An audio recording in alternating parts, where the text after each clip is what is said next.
Syeda Nasreen. ADN Urdu news में आपका इस्तकबाल है। खबरों का सिलसिला शुरू करने से पहले एक नज़र डालते हैं आज के अहम खबरों पर।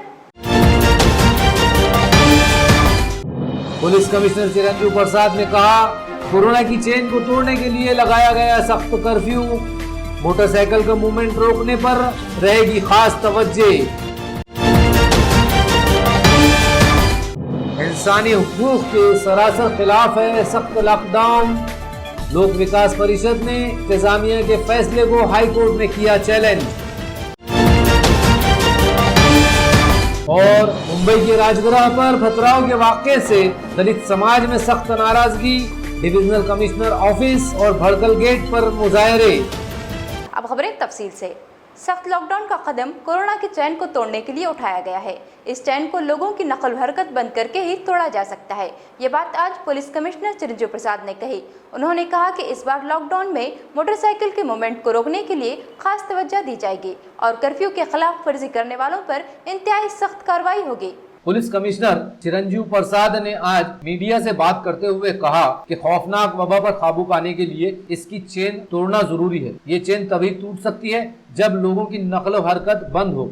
सख्त लॉकडाउन नाफिज करने का मकसद लोगों की नकल व हरकत को रोकना है ताकि कोरोना की चेन को तोड़ा जा सके। उन्होंने कहा कि इस वबा को अवाम के ताउन से ही खत्म किया जा सकता है। मरकज और रियासती हुकूमत ने मकामी इंतजामिया को सूरत हाल के एतबार से काम करने का इख्तियार दिया है। सिर्फ लॉकडाउन ही नहीं बल्कि सोशल डिस्टेंस और मास्क वगैरह के इस्तेमाल पर भी खासी तवज्जो दी जा रही है। साबिक़ा तजुर्बे के पेश नजर इस बार मोटरसाइकिल की मूवमेंट रोकने पर पूरी तवज्जो दी जाएगी। हर मोहल्ला और गली में एसपीओ और वॉलंटियर्स तैनात रहेंगे ताकि लोगों को समझाया जा सके। इसके बावजूद भी घरों से बाहर निकलने वाले लोगों के खिलाफ सख्त कार्रवाई की जाएगी। पुलिस कमिश्नर ने कहा कि सिर्फ एक कदम उठाने से ये वबा खत्म नहीं होगी। हम सबको मिलकर तमाम एहतियाती इक़दाम पर सख्ती से अमल करने की जरूरत है। प्रेस कॉन्फ्रेंस में deputy police commissioner Meena Makwana, assistant police commissioner Nagnath Kole भी मौजूद थे। राज्य सरकारचे आणि केंद्र सरकारचे जे काही आदेश आहेत त्यामध्ये असा देखील मेन्शन केलेला आहे की लोकल परिस्थिती लक्षात घेता आपण काहीतरी लोकल मेजर्स घेऊ शकतो, म्हणून हा जो लॉकडाऊनचा निर्णय सर्वसंमतीने करण्यात आलेला आहे आणि मला वाटते की जनताच्या ह्यामध्ये सहयोग राहील आणि एक हा जे 9 दिवसाचा ब्रेक आहे त्यातून आपण कोरोनाची श्रृंखला ब्रेक करण्यास आपण सक्सेसफुल होऊ, त्यासाठी आम्ही प्रयत्न करणार आहोत। रेअरेस्ट ऑफ द रेअर जे मेडिकल हे आहेत करके त्याला सोडून आपण कृपया मोटरसायकलवर निघू नये, कारण की मोटरसायकलला आम्ही टार्गेट करणार आहोत। गल्लीमध्ये जे फिरणारे लोक आहेत त्यांच्यावर कारवाई करण्यात येईल आणि ह्याच्यासाठी आम्ही आमचे जे काहीतरी एसपीओ आहेत, आमचे यंग एसपीओ, त्याचप्रमाणे कोविड मोहल्ला व्हॉलंटियर्स आहेत आणि पब्लिकचे जे लोक आहेत त्यांचं देखील आम्ही मदत घेणार आहोत। त्यांना समजवण्यासाठी नंबर 1 आणि जर समजत नसतील तर त्यांच्यावर कठोर कारवाई करण्यासाठी आणि शक्यतो आम्ही त्यांच्यावर कठोर कारवाई करणार आहोत। काही सेक्टर्सला जे वगळण्यात आलेले आहे आणि पूर्वी जे लॉकडाऊन होता त्यामध्ये समजा जेवण वाटपाच्या नावाने जे 5 लोकांनी घेतलेले होते, तर आम्ही त्यामध्ये असा बदल केलेला आहे की ज्यांना जेवण वगैरेची व्यवस्था करायची आहे तुम्ही अगोदरच त्यांना ड्राय राशन द्या तो चालेल, परंतु 10 ते 18चा पिरियडमध्ये जेवण वगैरे बनवणे वाटप करणे हे अजिबात चालणार नाही, कारण की ह्यामुळे लॉकडाऊनचा ब्रेक होतोय।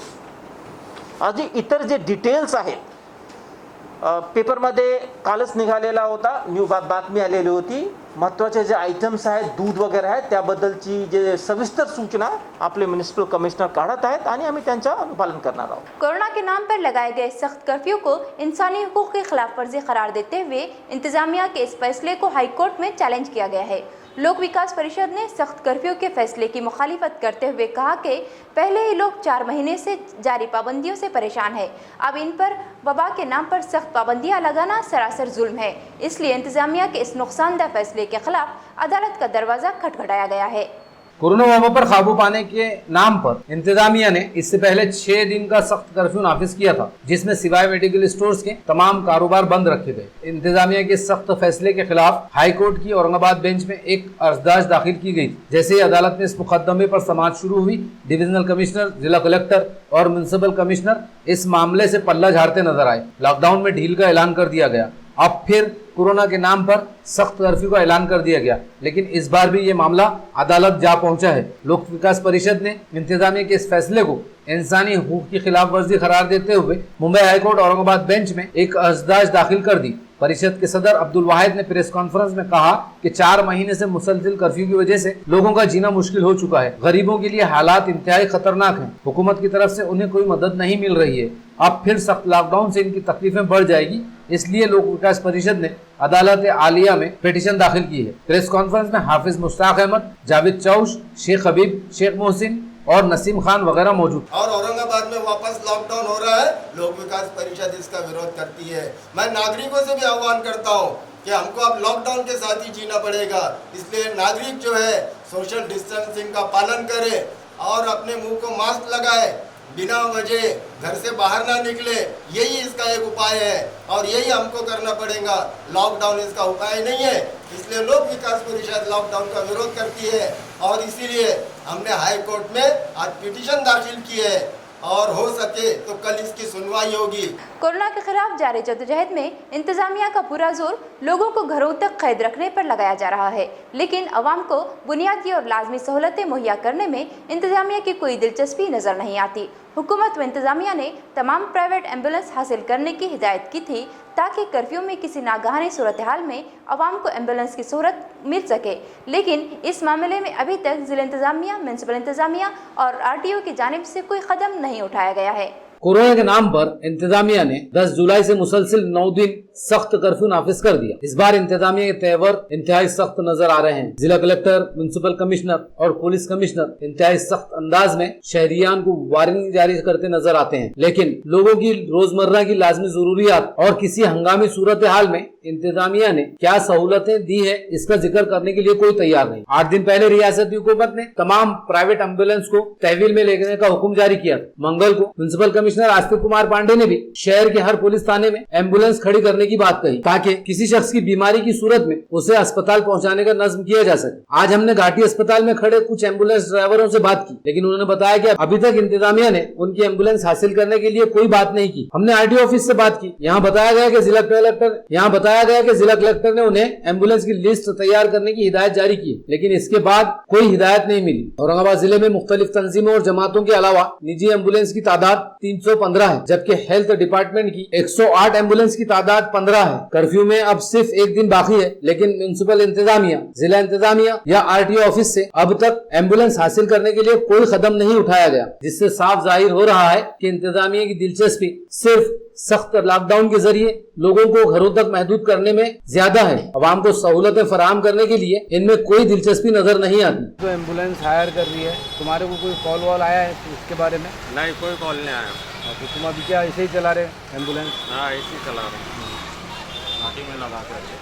8 दिन पहले RTO ऑफिस से कॉल आया था एक, एड्रेस और फ़ोन नंबर, गाड़ी का है, इसलिए हम बताया। वो बोले कि आपके नंबर सोशल डिस्टेंस पे डालने वाले, सोशल साइट पे आपको कॉल आया तो कोरोना का पेशेंट लेके आना पड़ेगा। हम बोले ठीक है सर। उसके बाद कुछ कॉल नहीं आया अभी तक। तो ये किसी ने हायर किया नहीं आपकी गाड़ी अभी? नहीं, अभी तक तो कुछ आया नहीं आया। उसके बाद किसी ने कांटेक्ट किया आपसे? नहीं, उसके बाद नहीं आया, सिर्फ वो RTO ऑफिस से कॉल आया हमें। अच्छा, तो आपको अभी तक कोई ऐसे सोशल साइट्स पे उन्होंने नंबर डाले आपका, तो ऐसे किसी से फ़ोन आया आपको? नहीं, अभी तक तो आया नहीं। वो बोले थे आने वाला है।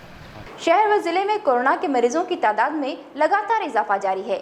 आज दोपहर तक 168 अफराद इस वबा से मुतासिर पाए गए, जिनमें शहरी इलाकों से 100 और देही इलाकों से 75 मरीज मिले हैं। इस वबा से मुबैना तौर पर अब तक 329 अफराद की मौत हो चुकी है। औरंगाबाद शहर व जिला में कोरोना के मरीजों की तादाद में लगातार इजाफा जारी है। आज दोपहर तक 168 अफराद इस वबा से मुतासिर पाए गए। 4 महीनों में मरीजों की तादाद 7302 हो चुकी है। इनमें 3824 मरीज सेहतियाब हो चुके हैं, जबकि मुबैना तौर पर 329 अफराद की इस वबा से मौत हुई। घाटी अस्पताल में अब तक 257 मरीजों की मौत हुई है, जबकि निजी अस्पतालों में 69 और सिविल अस्पताल में 2 मरीजों की मौत हुई है। शहर के अस्पतालों में अब 3149 मरीजों का इलाज जारी है। आज दोपहर तक शहर में 100 मरीज और देही इलाकों में 68 मरीज पाए गए। इनमें 93 मर्द और 75 खवातीन शामिल हैं। नाजरीन, यहाँ लेते हैं एक मुख्तसर वक्फा।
नाजरीन, वक्फे के बाद दोबारा खैर मकदम। मुंबई में डॉक्टर बाबा साहब अम्बेडकर की रिहाइशगाह राजगृह पर पथराव के वाक़े से दलित समाज में ज़बरदस्त नाराज़गी फैल गई। सियासी जमातों और तंजीमों ने वाक़े की मजम्मत करते हुए डिविजनल कमिश्नर ऑफिस और भड़कल गेट पर मुजाहरा किया और खातियों की फौरी गिरफ्तारी का मुतालबा किया। मुंबई में वाक़े डॉक्टर बाबा साहेब अम्बेडकर की रिहाइशगाह राजगृह को दलित व समाज में अकीदत व एहतराम की नजरों से देखा जाता है। गुज़िश्ता रात 2 शरपसंदों ने राजगृह पर पथराव कर दिया। इस वाक़े की खबर फैलते ही दलितों में सख्त नाराजगी और गुस्सा देखा जा रहा है। रिपब्लिकन सेना ने आज डिविजनल कमिश्नर ऑफिस पर मजम्मती मुजाहरा किया और हुकूमत से इन खातियों को फौरी गिरफ्तार करने का मुतालबा किया। इसी तरह भड़कल गेट पर भी इस वाक़े की मजम्मत में मुजाहरा किया गया। मुजाहरे में आनंद कस्तूरे, सिद्धूधन मोरे, मिलिंद बंसोड़े, किशोर खिल्लारे, आनंद भिसे, धमपाल भुजबल, अजय बंसोड़े, शेषराव दाने, राजा बंसोड़े, नंदू मनोहर और सचिन सिंगने वगैरह मौजूद थे। काही अज्ञात 2 व्यक्तींनी राजगृहावर हल्ला केलेला आहे, दगडफेक केलेली आहे, तिथल्या झाडांची नासधूस केलेली आहे व तसेच आमचे नेते रिपब्लिकन सेनेचे आनंदराज आंबेडकर साहेब व मीराताई आंबेडकर, भीमराव आंबेडकर साहेब ज्या घरात राहतात त्या घरावर देखील त्यांनी दगडफेक केलेली आहे। त्या घरांची काचा फुटलेल्या आहेत। अशा मनोवृत्तीच्या लोकांना या शासनानं, गृहमंत्र्यांना लवकरात लवकर कारवाई करून त्यांना अटक करून दोषीवर सक्त अशी कारवाई करण्यात यावी व अशा घटना परत होऊ नये यासाठी खबरदारी घ्यावी। या महाविकास आघाडीमध्ये ही जशी महाविकास आघाडी सत्तेत आली तेव्हापासून दलितावरील अन्याय अत्याचार दिवसेंदिवस वाढत चाललेला आहे। तर मला आपल्या चॅनलच्या माध्यमातून हेच सांगायचं आहे का गृहमंत्री अनिल देशमुख असो, मुख्यमंत्री उद्धव ठाकरे असो किंवा इतर पक्षाचे जे भी प्रमुख पक्षांचे जे पदाधिकारी आहेत त्यांना मला हे सांगणं आहे की हे अन्याय अत्याचार तात्काळ बंद करा, नाहीतर बौद्ध समाजामध्ये आपल्याविषयी खूप मोठी म्हणजे काय म्हणतात खूप रागाचा म्हणजे रोष निर्माण झालेला आहे। तर आपण या जातीय घटना तात्काळ थांबवण्यात याव्या, अन्यथा बौद्ध समाज पूऱ्या ताकदीने रस्त्यावर उतरल्याशिवाय राहणार नाही। राजगृह पर जो हमला हुआ है वो राजगृह पर हमला न होते हुए हमारे अस्तित्व पर हमला है। यह सरकार ने सोचना चाहिए और राजगृह को सुरक्षा पुरानी चाहिए।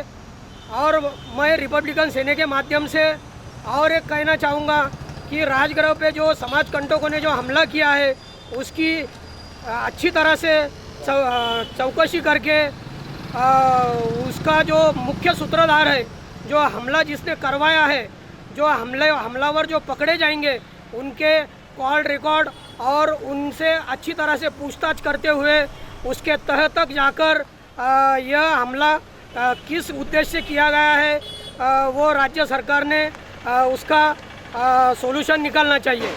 कोरोना वबा को इंतहाई खौफनाक करार देते हुए इंतजामिया ने सख्त कर्फ्यू नाफिज कर दिया, लेकिन जिन लोगों की हिफाजत के लिए सख्त कदम उठाया गया इनमें वबा से ज़्यादा लॉकडाउन का खौफ नज़र आता है। कर्फ्यू से 2 दिन पहले आज शहर के बाजारों और दुकानों पर लोगों की भारी भीड़ उमड़ पड़ी। सड़कों पर भारी ट्रैफिक नजर आया। शहरियान लॉकडाउन से पहले जरूरियात जिंदगी की लाजमी अशिया हासिल करने के लिए खरीदारी करते नजर आए। खौफनाक वबा कोरोना पर काबू पाने के लिए जिला इंतजामिया ने 10 जुलाई से शहर और सनती इलाके में जनता कर्फ्यू के नाम पर इंतहाई सख्त लॉकडाउन का ऐलान किया। कर्फ्यू में अब सिर्फ दूध, न्यूज एजेंट और पेट्रोल पंप खुले रहेंगे। लाजमी अशिया जैसे सब्जी, किराना वगैरह की दुकानें भी बंद रखने का हुक्म दिया गया है। सख्त लॉकडाउन में अब सिर्फ 1 दिन बाकी है, जिसकी वजह से आज बड़ी तादाद में लोग जरूरियात जिंदगी की अशिया खरीदने के लिए घरों से बाहर निकल पड़े। शहर के हर किराना बाजार, मोंढा, शाहगंज, चेलीपुरा, मंजूरपुरा, सिटी चौक, जूना बाजार, गुलमंडी, पैटर्न गेट, शाहगंज, जादववाड़ी, पीर बाजार और दीगर बाजारों में लोगों की भारी भीड़ नजर आई। होलसेल किराना दुकानों और सब्जी मंडियों में जैसे खरीदार आज टूट पड़े, जिसकी वजह से शहर के तमाम बाजारों में शाम 5 बजे तक काफी गहमा गहमी नजर आई।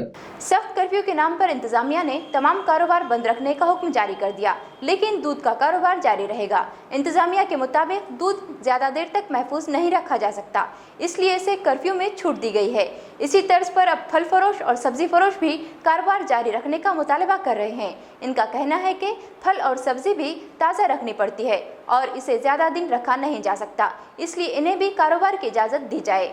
गुज़िश्ता 4 महीनों से कोरोना से मुकाबले के लिए इंतजामिया की जद्दोजहद के साथ साथ शहरियान भी इंतहाई सख्त और तकलीफदेह मरहलों से गुजर रहे हैं। लॉकडाउन के चारों तकलीफदेह मरहलों के बाद अनलॉक 1 और अब अनलॉक 2 में शहरियान के बुरे हाल हैं। कामकाज बंद, घरों में कैद की तकलीफ, सबसे ज्यादा मुश्किल हालात रोज कमाकर गुजारा करने वालों के हैं। छोटे मोटे कारोबार करने वाले शहरी, सब्जी तरकारी और फल फरोश सबसे ज्यादा परेशान है। सब्जी और फलों का कारोबार रोजाना माल खरीदने पर चलता है। लॉकडाउन में कारोबार मंदे हैं। ये लोग कर्जे लेकर ठेले लगाते हैं। उन्हें ताजे फल रखना जरूरी होता है। ज्यादा दिन रखने पर फल खराब हो जाता है। कर्फ्यू में उन्हें भी अपने कारोबार बंद रखने पड़ेंगे, इसलिए उन्हें अपना माल खराब होने की वजह से भारी नुकसान का अंदेशा सता रहा है। फल फरोशों ने इंतजामिया से मुतालबा किया है कि उनके नुकसान को देखते हुए उन्हें महदूद वक्त में कारोबार की इजाजत दी जाए। एक नजर फिर से आज की अहम खबरों पर। पुलिस कमिश्नर चिरंजीव प्रसाद ने कहा, कोरोना की चेन को तोड़ने के लिए लगाया गया सख्त कर्फ्यू, मोटरसाइकिल का मूवमेंट रोकने पर रहेगी खास तवज्जो। इंसानी हुकूक के सरासर खिलाफ है सख्त लॉकडाउन। लोक विकास परिषद ने इंतजामिया के फैसले को हाई कोर्ट में किया चैलेंज। और मुंबई के राजगृह पर पथराव के वाक़े से दलित समाज में सख्त नाराजगी, डिविजनल कमिश्नर ऑफिस और भड़कल गेट पर मुजाहरे। नाजरीन, तो ये थी आज की खबरें। कल फिर मिलते हैं ताज़ा खबरों के साथ। तब तक देखते रहिए एडीएन उर्दू न्यूज़।